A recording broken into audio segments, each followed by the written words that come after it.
very good morning to you, and thanks for joining us on the breakfast this morning of the 16th day of May 2025. My name is Nyamgul Agaji. Remember that this month is the month we talk about mental health all the time, and so we're going to be looking at Mental Health Awareness Month. Turn awareness into action is the theme of this month's event or celebration, or whatever name you would call it. So we'll be bringing you that as one of our first hot topics.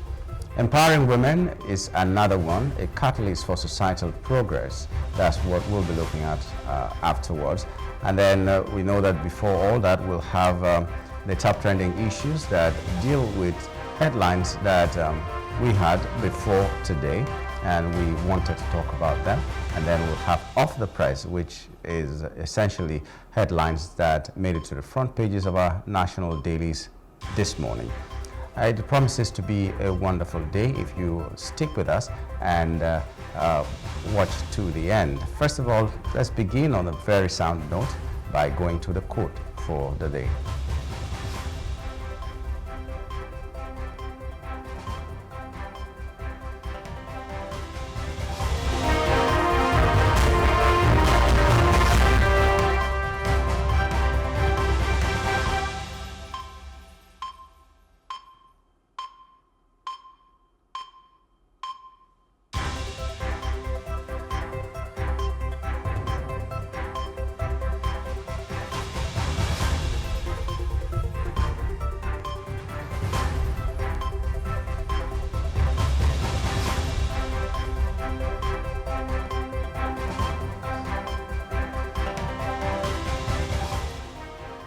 Our quote this morning is coming from a famous American baseball player, Babe Ruth, and it says, "Never let the fear of striking out keep you from playing the game."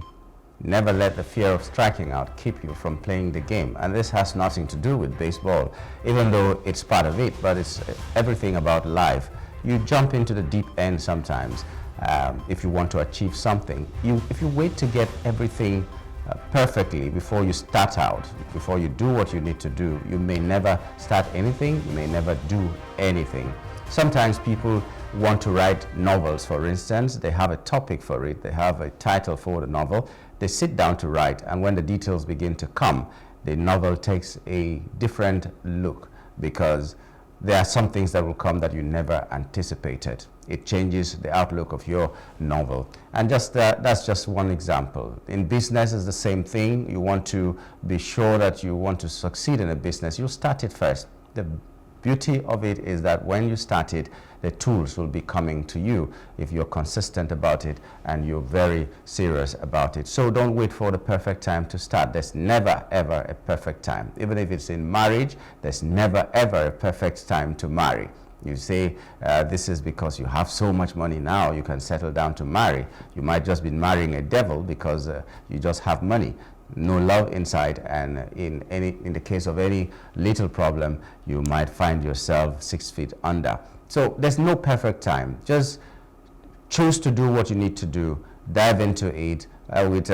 In Nigeria, we believe a lot in prayers, and nowhere in the world that people do not believe in a force greater than ourselves. So with a lot of prayers and your consistency and your seriousness, you can get a lot of things achieved, even when everything is not rosy or perfect at the time of it. So Babe Ruth gave us this quote this morning: "Never let the fear of striking out keep you from playing the game." Whatever the game may be, even if it's the game of life, take risks, and sometimes, and most times even, it pays. Well, that's our quote for this morning. We'll go to our top trending issues for the day. Now, the House of Representatives has advanced a bill to amend the Electoral Act 2022, proposing compulsory voting for all eligible Nigerians. Sponsored by Speaker Tajuddin Abbas and Daniel Ago, the bill passed its second reading during the Thursday plenary. Proponents argued that the legislation would combat voter apathy and boost citizens' participation in elections. During the debate, Daniel Ago emphasized that mandatory voting could address low turnout during elections, provided the bill navigates further legislative scrutiny. However, Dissenting voices emerged, such as Marcus said of the People's Democratic Party, who questions the sufficiency of such a law in resolving deeper electoral challenges. As said, stressed that compulsory voting alone won't restore faith in the electoral process. He pointed out that many Nigerians abstain from voting because they doubt their votes will count. As said, proposed complementary measures to ensure electoral integrity alongside making voting mandatory. I think a lot of people will side with ESET. It's beyond just making things compulsory. There are things that could have been made compulsory that will make Nigeria better. Education could have been made compulsory and possibly free to make Nigeria better. Not voting on its own is a vote, whether for good or for bad. It is a vote as well. You cannot compel people to vote in a system that they don't even believe in.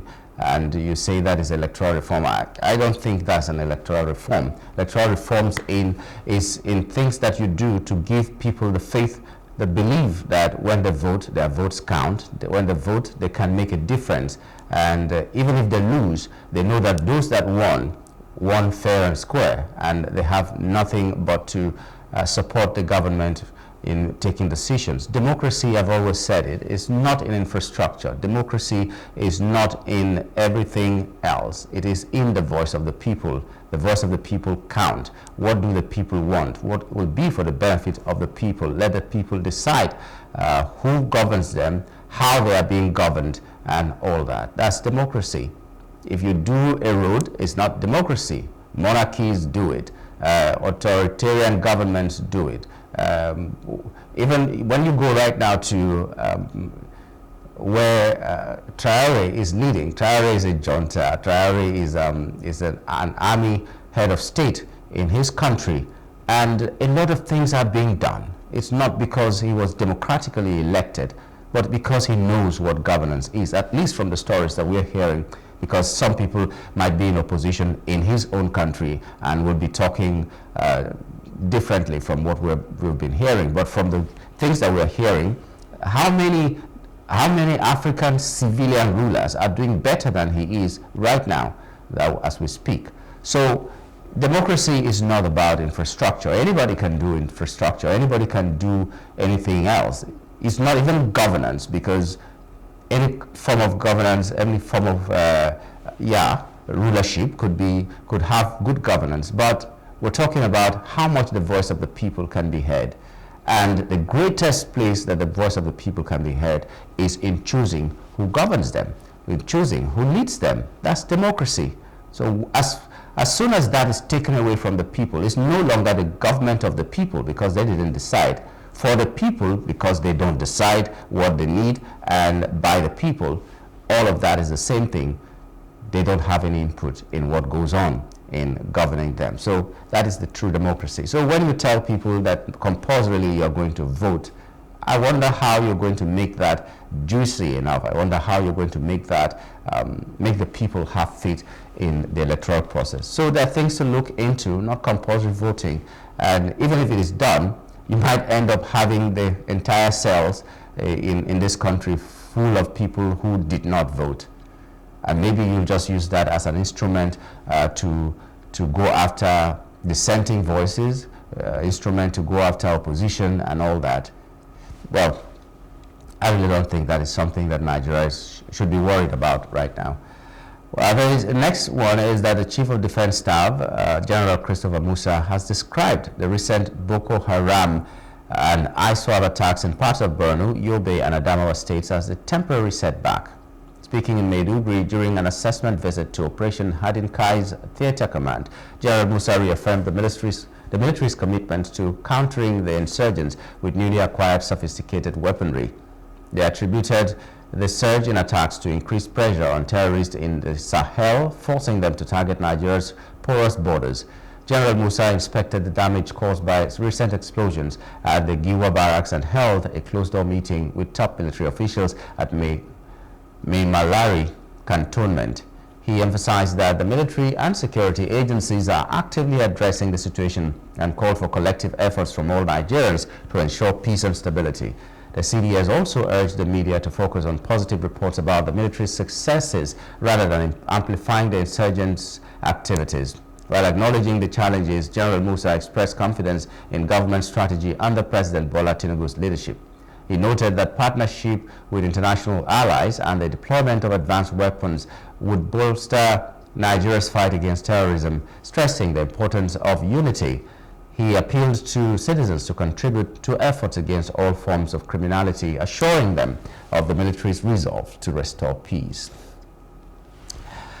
Well, I don't know anything that happens, whether politicians or security agencies, they blame it on the media. The media is carrying what they should not carry and all that.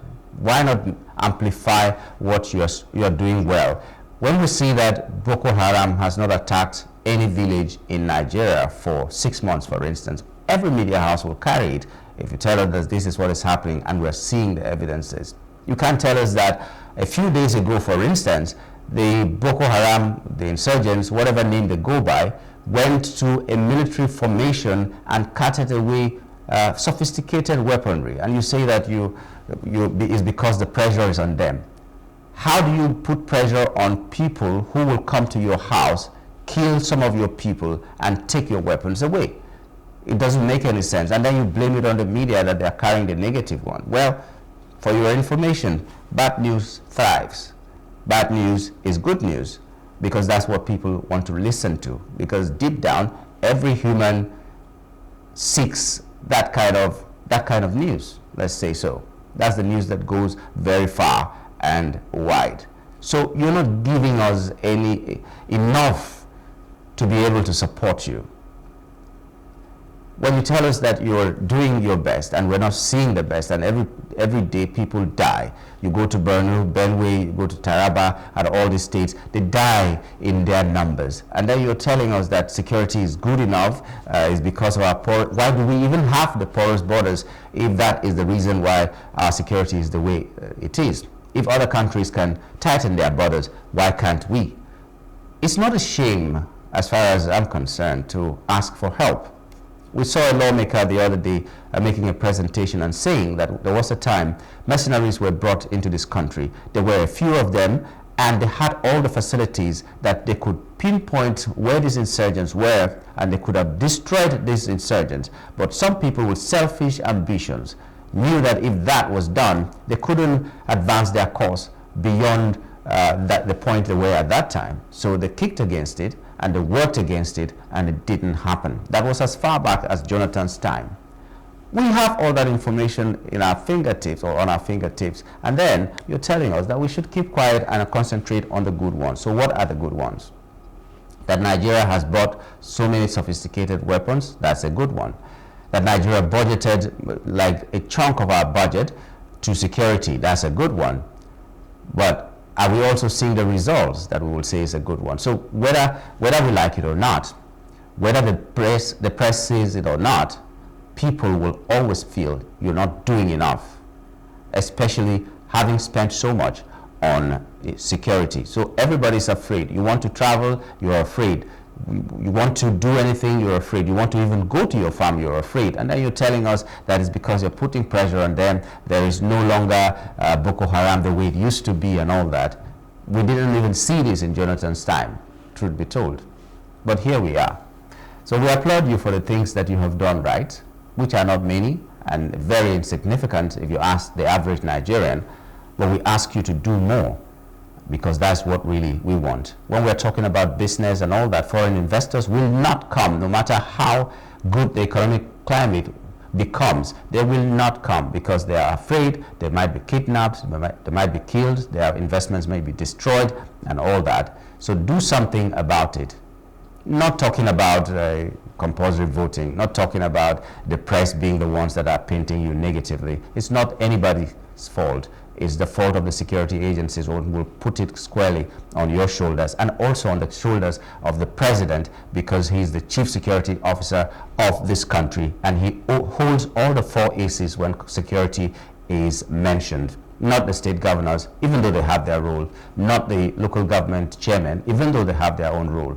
But those people who are responsible take responsibility, at least borrow a leaf from the jammed man who cried, even though we know that tears these days do not mean anything. They can cry and do something really deadly. But at least he accepted the fact that he was at fault. Anything that comes out of that, he has accepted it.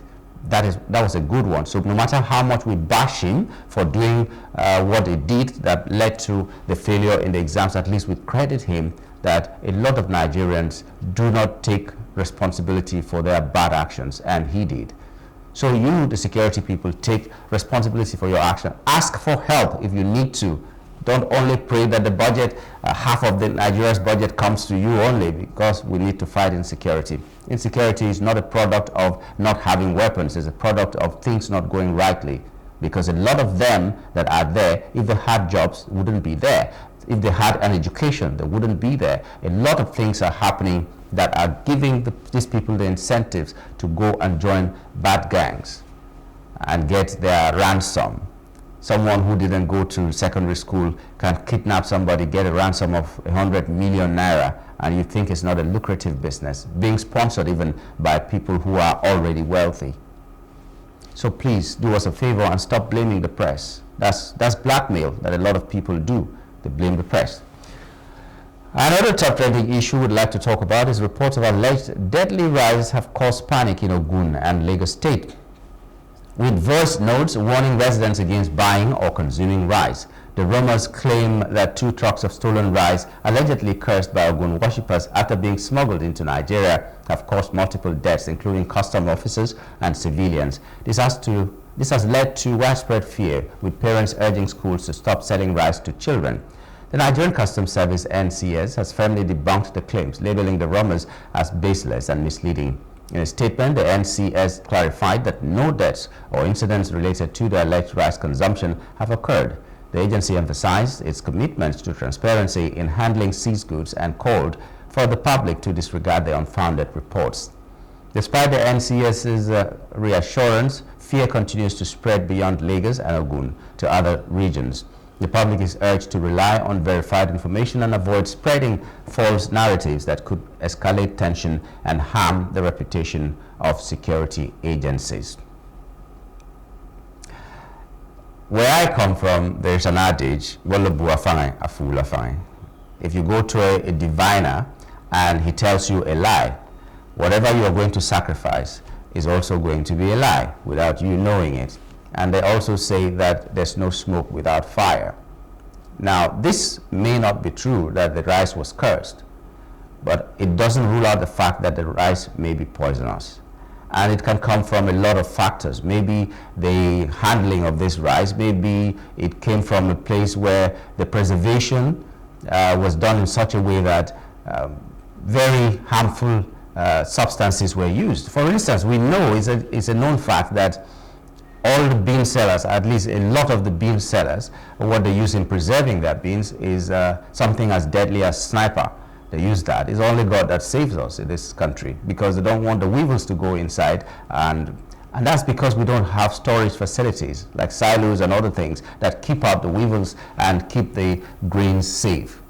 So anybody that wants to preserve their crops or commodities, they will have to resort to things that they think can do best for them. So for every bean bag, they say a touch of sniper inside, and then we go and cook these beans, and when people begin to die, you think that it's not something to worry about.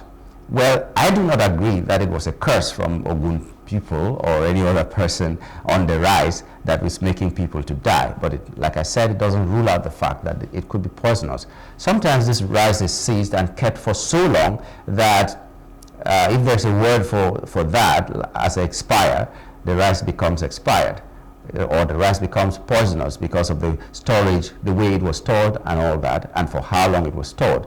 Sometimes it's this contaminated rice that is imported into our country, and I don't know whether NAFDAC's purview is not also covered in that kind of a situation where rice that gets into the country or any food item that gets into the country is being tested to see whether it's consumable by Nigerians. So a lot of agencies may be failing in their responsibility that is leading to this. So if people are dying and they are saying it's because of the rice, it may not be generally every bag of rice that you find. For instance, if you go to my village and they are producing rice and they are milling the rice or processing the rice, that can be poisonous. What are they going to do differently that they don't do before now? The water is clean enough that they use to parboil the rice. The milling process does not need any other chemicals inside it, and the consumption is swift, because as soon as that is done, the consumers buy it and it is safe enough. So that also tells us that, apart from the fact that we need to encourage our farmers, we should also know that we are surer of safe food if we allow our people or encourage our people to be the ones to cultivate it. You never know what can come from any other country. At one point we had a case of plastic rice, as they were calling it. You parboil the rice, you find out that it is not really rice, it's something else, whether plastics were used and all that. You might think it's a funny thing and all, but we saw videos that suggest otherwise. So why not we encourage local farmers so that we can have sufficient food, and not only sufficient, healthy enough food, and not have all these GMOs that after a while may expire, may be poisonous or something, and not good for human consumption. So let's debunk the fact that it may not be curses from Ogun people, but let's not rule out the fact that it could be poisonous. So let's test all the things, food items that come from outside the country to our own country. And the final one is that Nigeria's headline inflation rate dropped to 23.71% in April 2025, a 0.52% decrease from 24.23% in March, according to the National Bureau of Statistics, NBS.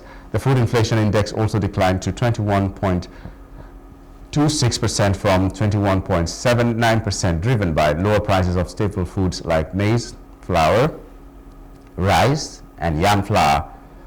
The consumer price index, CPI, rose to 119.52, reflecting a 2.18 point monthly increase. Year on year, the headline inflation rate fell significantly, down by 9.99% compared to 33.69% in April 2024, partly due to a change in the base year for calculations. Similarly, the food inflation rate saw a sharp reduction, decreasing by 19.27% from 40.53% recorded in the year earlier, or a year earlier. Month-on-month food inflation eased slightly to 2.06% from 2.18% in March, attributed to continued declines in staple food prices. The inflation easing is viewed as a positive sign for consumers, but analysts stress the need for sustainable policy interventions to maintain price stability. They highlight the importance of addressing economic challenges to build on its progress and safeguard consumer purchasing power.